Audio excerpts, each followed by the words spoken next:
Hello, welcome to the channel. My name is Gabe, and I am here to discuss the differences between the original Final Fantasy VII and Final Fantasy VII Rebirth. In this video, I'll discuss the differences between the first chapter of Final Fantasy VII Rebirth and how it compares to its predecessor, which specifically covers the Nibelheim incident. So be aware of upcoming spoilers of Final Fantasy VII Rebirth and the original Final Fantasy VII. Let's get this one out of the way right off the bat. Throughout most of Rebirth, the story will cut to our boy Zack Fair in an alternate timeline. All those timeline shenanigans that you see throughout Rebirth are all deviations from its predecessor. Zack does not show up until much later in the original. The only mention of Zack, at least in the sections Rebirth covers from the original game, is the section where you visit his parents in Gongaga. Gongaga. That is just fun to say.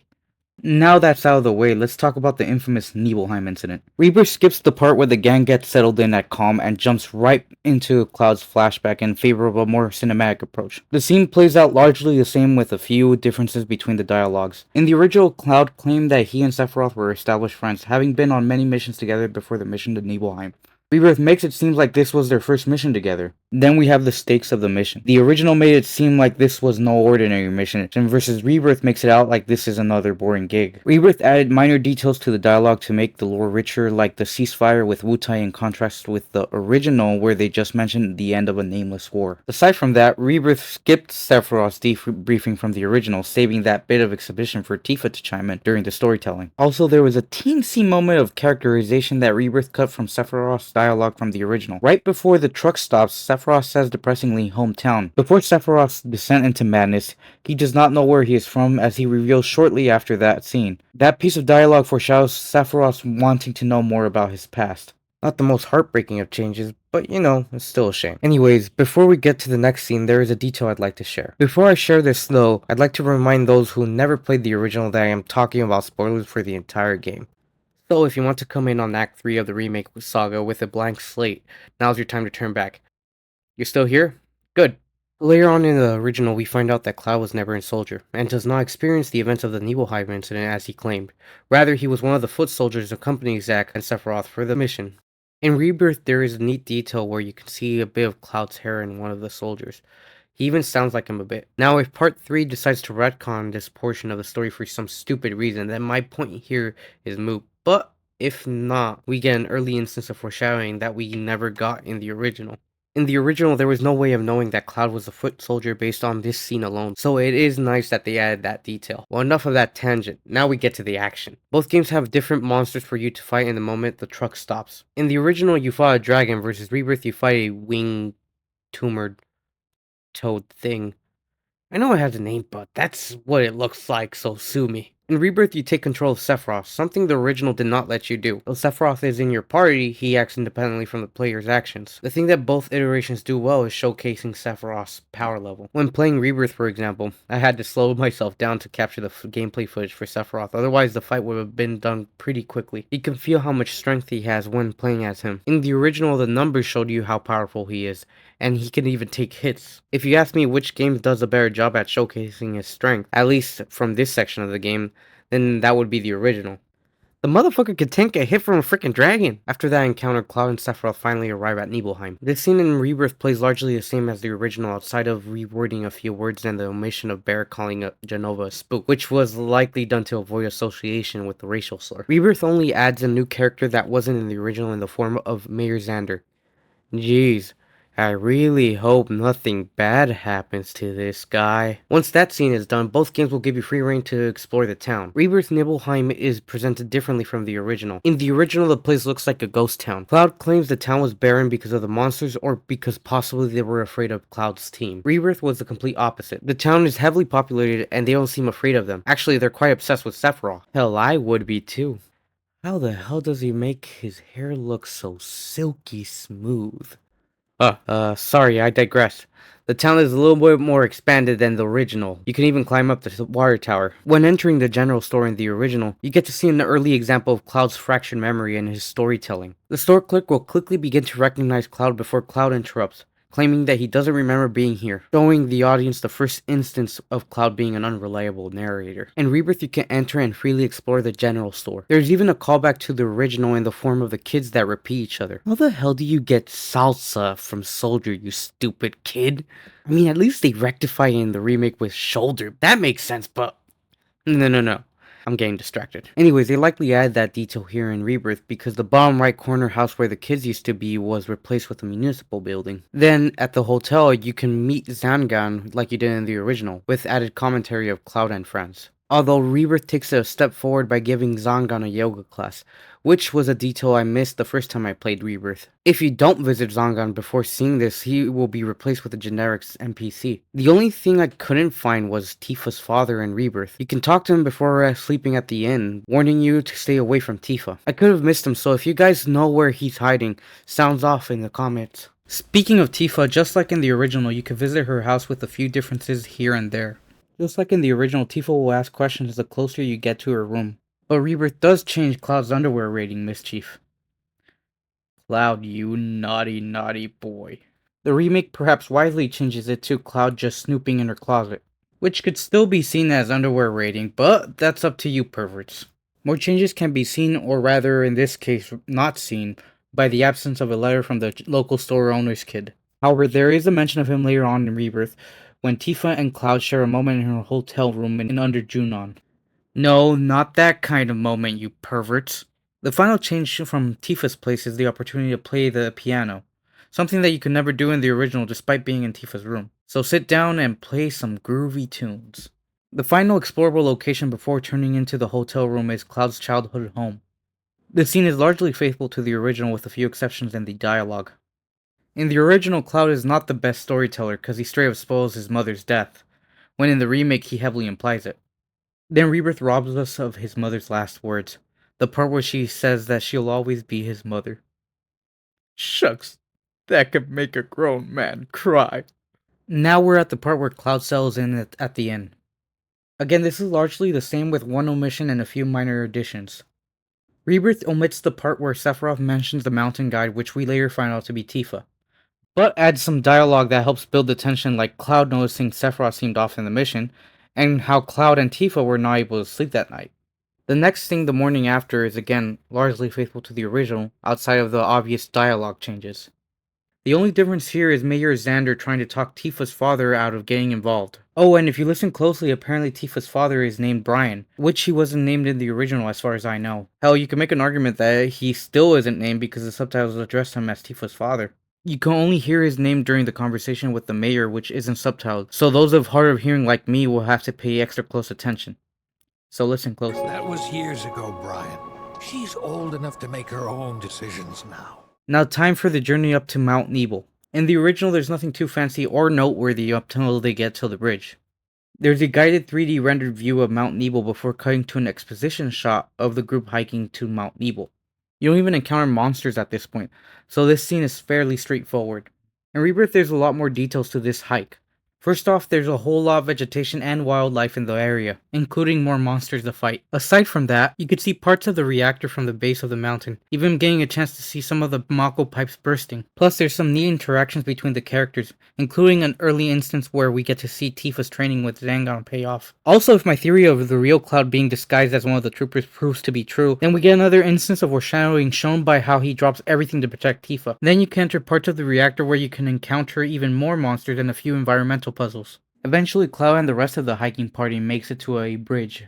In the original, the bridge all of a sudden breaks off. The hiking party hold on to dear life until they all let go. Something similarly happens in the remake, but instead there is an actual explanation as to why the bridge broke. Shortly before crossing, Cloud notices a bit of rain coming down. Suddenly, lightning strikes the bridge. As everyone is holding on, Sephiroth jumps down to find a solid place to catch everyone as they fall into the river. He saves everyone but one trooper. Afterwards, Rebirth has a small deviation from its source material. In the original, Sephiroth and the other soldiers find Cloud and Tifa regaining consciousness from the incident. Sephiroth inquires if they'll be able to get back on track, where Tifa claims there'll be a challenge because the caves are like an ant farm. She then notices one of the soldiers is missing. Sephiroth then says that there isn't time to go back for him, and that they must press on. Rebirth makes Sephiroth a little bit more caring during this moment. After the bridge incident, there was a 2-hour time skip to which Sephiroth spends his time looking for the fallen trooper, before later coming to the conclusion that the trooper is likely dead. Then the game lets you play as Sephiroth for the duration of the mountain excursion. The upcoming Mako Spring scene is again largely faithful to the original outside of rewording a few words. You can only find differences like how in the original Tifa comedically shows how over it she is with Cloud's stupidity. The biggest difference shown in this scene is the Mako Spring itself. Rebirth has a significantly bigger Mako Spring than the original. Maybe the original was limited by the graphics at the time, but if you ask me, the original is more effective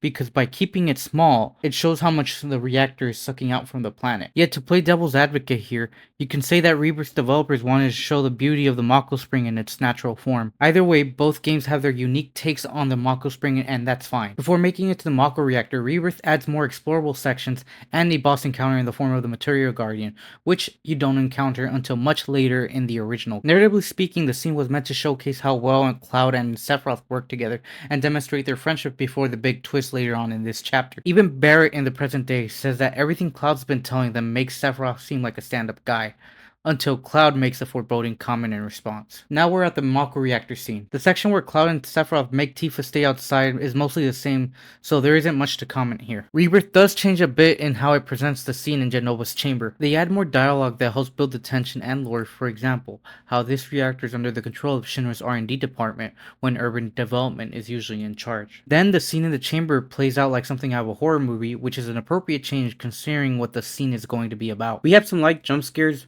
or they could be big if you're a scaredy cat. Rebirth takes advantage of its modern graphics, for they were able to make the chamber feel more alive and unstable. Plus, they made the pods proportionate to the character's body height, likely to avoid the original scene where they have to pull themselves up to see what's inside, which could come off as a bit silly. When it came to fixing the valve, the original placed it on a pod, where in the remake it was just outside the room. The remake rearranges some of the dialogues and actions of how Sephiroth and the monsters were created through Jenova and Hojo's experiments. In the original, Cloud chimes in more at Sephiroth's explanation of where the monsters are from. Then Cloud looks through the pod to see the monster, which the cutscene presents in a semi-static image. After a shocked Cloud falls to the ground, Sephiroth begins to throw a fit, slashing at some of the pods and questioning whether he was created the same way as the monsters before one of the capsules that wasn't smashed breaks free and shows the monsters in their full form. Rebirth arranges it differently, where after Cloud fixes the valve, Sephiroth is already slashing the pods. And when Cloud sees through the window, a monster jumps at him, causing Sephiroth to react and slash open the pod, revealing the full monster. Then Sephiroth gets a series of flashes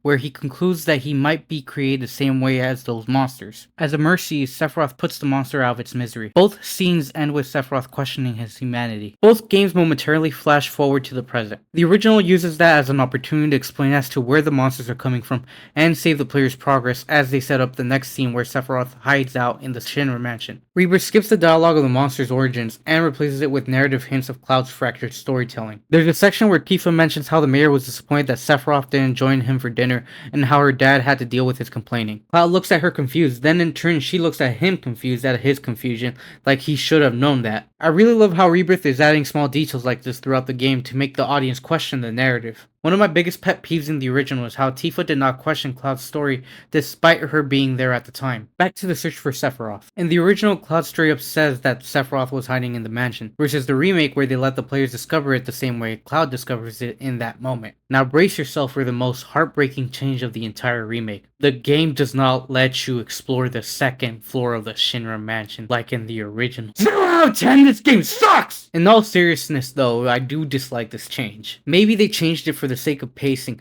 but one of the things I was most looking forward to when this remake was announced was exploring the Shinra mansion in modern graphics. In the original, it was so eerie and mysterious with cool secrets. Rebirth skips a cool secret passageway and unsettling stairway for your basic elevator. Rebirth does a lot of good, but there's a lot of changes I disagree with. Rebirth did add some ominous graffiti in the underground, but that doesn't make up for cutting the second floor of the mansion. Anyways, I'll stop my whining and get back on track. We find him in an underground lab/library. The gist of the scene is the same, but Rebirth omits and changes a few lines. Rebirth gives an actual year of when Jenova was found and when her project began versus the original where it was just a vague year. The remake cuts the section where Sephiroth is frustrated at Hojo's predecessor, Professor Gas, as to why he didn't tell him the truth and showed frustration over his death. The next scene where Sephiroth is reading the notebooks obsessively is faithful to the original, though the setting where Cloud decides to confront Sephiroth is slightly different. In the original, Cloud Cloud wakes up from a bed in the Shinra mansion and says nothing. The game gives you control and assumes that you'll go check on Sephiroth. You can find a trooper standing guard claiming that Sephiroth seems different, building tension for the next scene. In Rebirth, Cloud is at the end, playing the role of the audience and processing everything we were just told. This is played out in a cutscene instead of giving you control like the old game, so we skip to the library scene. The following scene is played out differently in each game. The original at this point shows Sephiroth to be more unhinged. When Cloud comes in, Sephiroth calls him a traitor, then goes on to explain the history of the Cetra and the factions that split from them. According to Sephiroth, when the planet was in crisis, the Cetra sacrificed themselves to save the planet, but the split faction decided to hide. Cloud questions what it has to do with Sephiroth, and he explains the reason Sephiroth was created was to revive the Cetra,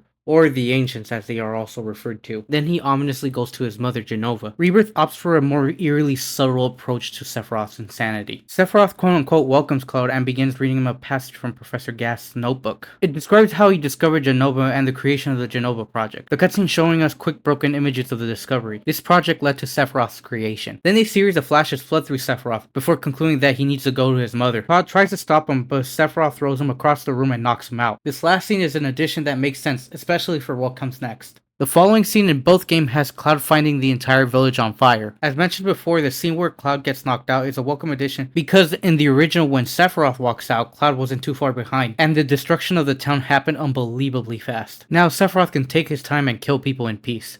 Good for him. In both games, Zangan is the first character Cloud encounters in this disaster. Now in the original, this event plays out pretty quickly but still impactful. Zangan has Cloud check for survivors while he tries to rescue as many people as he can. The only open building is Cloud's mom's house. Cloud goes in and shakes his head, implying that his mother is dead. Then Cloud sees Sephiroth killing civilians through a wall of fire. We then get a detailed cutscene, showing us the classic shot of Sephiroth ominously posing in the hellish fire. Seriously, what does he use on that hair? How is it not on fire? Oh shit, where was I?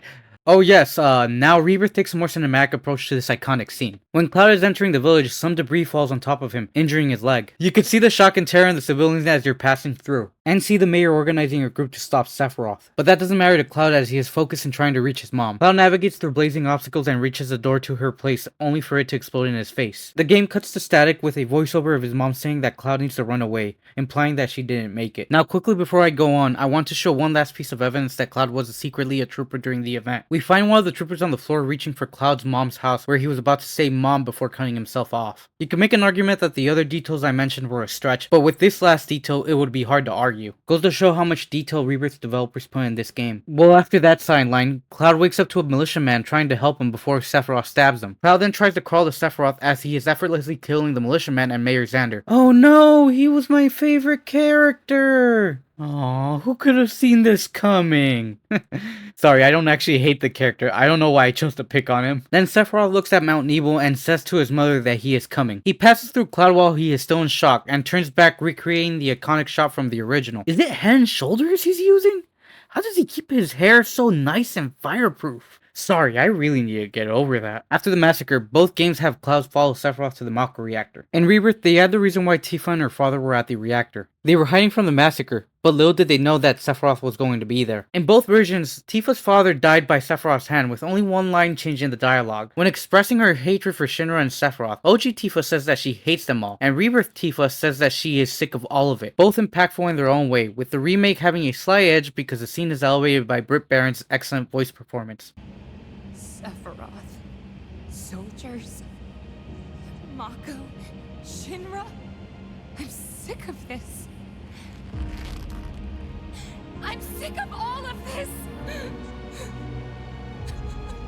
Then Tifa grabs Sephiroth's sword and goes to confront him, only for Sephiroth to disarm her and strikes her, leaving her incapacitated. Rebirth plays this scene faithfully with its obvious cinematic touch, even mentioning the promise that Cloud made to Tifa when they were children. The following scene is also very faithful with the exception of rewording a few lines to avoid the clunkiness of the original's translation. And just like the original, the game smash cuts between Sephiroth and Cloud before abruptly ending the story in that intense cliffhanger. Back in the present, the gang are left with a lot of questions. As you can imagine, at this point, the remake plays it slightly differently. In the original, Cloud admits that in terms of skills, he couldn't have killed Sephiroth. Tifa said that the newspapers claimed that he was was dead, but didn't explain how. Aerith chimes in saying that Shinra owns the newspaper, so they can't be trusted. Cloud then declares that he wants to know the truth because everyone is left with more questions than answers. Barrett had enough of the frustration and storms off, deciding not to waste any more time. Shortly before leaving the inn, Tifa asks Cloud how bad she was when Sephiroth sliced her. Cloud then says that he thought she was going to die. Then Tifa's text shows 3 periods, likely indicating that she is doubting Cloud's story but doesn't really want to say anything. Rebirth takes things a step further. The section where they discuss Sephiroth's death was explained further, with the media claiming that he first died in a training accident, then it was confirmed he was killed in action. This time around, it was Aerith that said the bit about the media coverage of Sephiroth's death, which led to a humorous interaction between Aerith and Barrett, claiming that those who believe that media are a bunch of dumbasses. Aerith then teases Barrett for indirectly calling her a dumbass.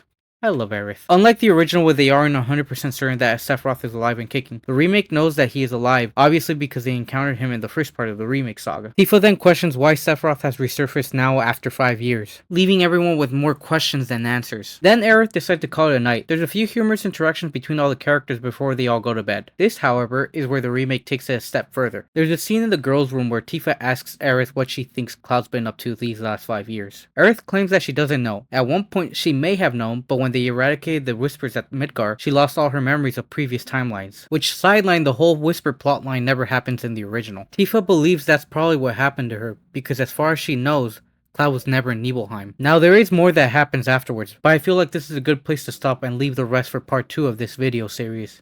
If you have been with me this far, I just want to say thank you for sticking around till the end. I apologize if you find any audio issues. This is my first YouTube video and I am just learning the ins and outs of creating, recording, and editing videos. Not to mention there were a lot of inconveniences that happened during recording. So it means a lot that you finished watching my video. If I missed a detail, feel free to mention it in the comments. If you liked it, hit that like button and subscribe if you want to see more of these breakdown videos. And I'll be creating other video game content if you want to stick around for that as well. So thank you, and see you guys in the next video.